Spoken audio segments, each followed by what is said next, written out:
everybody, this is the Viktrend. Man, sometimes I fucking hate these test audiences. Because when Paramount showed good old Event Horizon for its test audience, they rejected the violence and the gore that Thomas Anderson had put in this movie. And they decided that Paramount should definitely butcher this movie, remove the violence and 25 minutes of screen time from it. And Paramount did. Did this hurt this movie? Yes, I think it did. Now, I'm not gonna, sign petitions and, scream from the top of the hills that release the Thomas Anderson cut or something like that. It is Paul W.S. Anderson, not Paul Thomas Anderson, who has made this movie after all.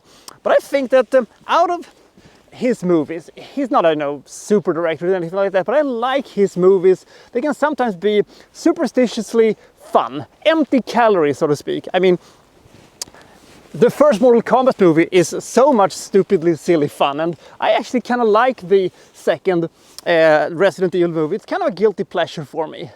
But I actually think that this movie just might be the best he has ever done. It is by no stretch of the imagination something, incredible or anything like that, but I like the story and I like where it almost took us. This is going to be a largely positive review of this one. Let's see where the Event Horizon actually went, shall we? This is Event Horizon. For some reason, I just love that title so much.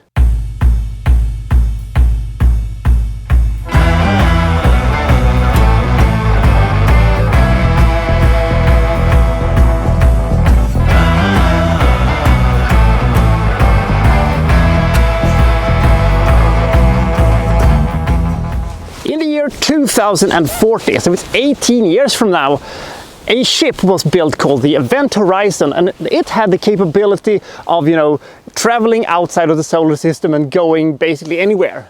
But the entire ship vanishes, and for 7 years, nobody has heard a thing about it. But in the year 2047, it shows up, and a rescue crew run by Lawrence Fishburne heads out there to try to figure out what's happened to it. Along with Lawrence Fishburne is of course the Event Horizon expert himself, played by Sam Neill, Jason Isaacs in an early role, and a bunch of people who are basically red shirts, whose shirts are so red that they basically look like, ketchup on spaghetti.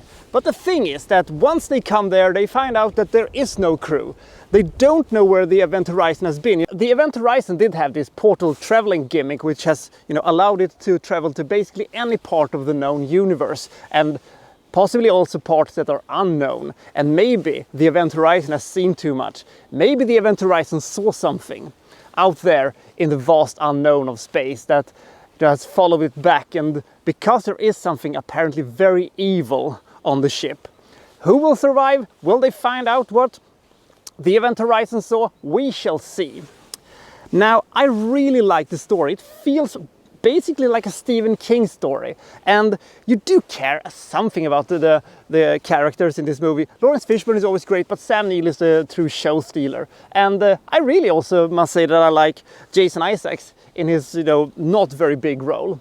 The thing is with this movie that this movie hinges pretty heavily upon that you like the sort of setting of this movie. If you like, terror in space, horror in space, and stuff like that, you'll feel, right as rain. The thing is, though, that the special effects in this movie is not very good. It hasn't aged very well since, the late 90s when this movie came out, and the movie has tons and tons and tons of cliches, but it is helped by the fact that you're so fascinated of where it is going, and still, the parts where Paramount was in with their evil scissors and axed off the most, the Vision of Hell sequence.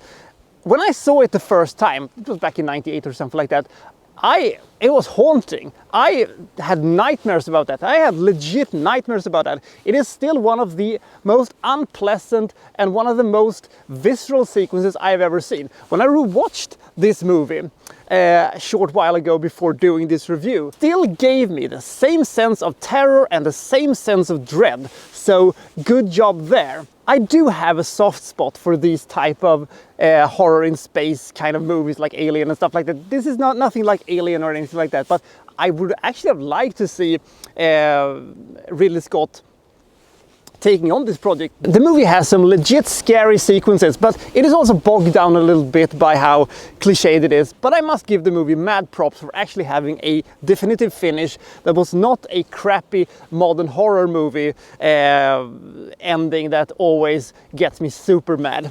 I think that Event Horizon is kind of this sort of underappreciated late 90s classic, which is actually kind of different from lots of things that was made during this period. And if you are a fan of, you know, terror, horror in space kind of things, I see no reason why you shouldn't see this movie. It feels like a good Stephen King story, as I said, and the story is more fascinating than the execution of said story.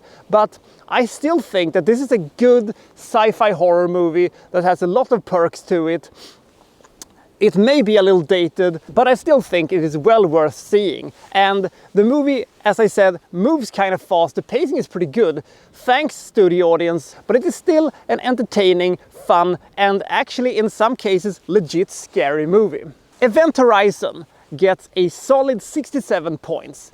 It is an uncomplicated story that yet has a lot of moving parts to it and fascinating bits to it that they're not quite able to explore, but the small little glimpses and pieces of what they could have done with it still shine through and make this movie an, I would say, far above average sci-fi horror movie. So I'll see you next time from, well, so-and-so reviewing, well, such and such. Thank you for watching. Thank you very much.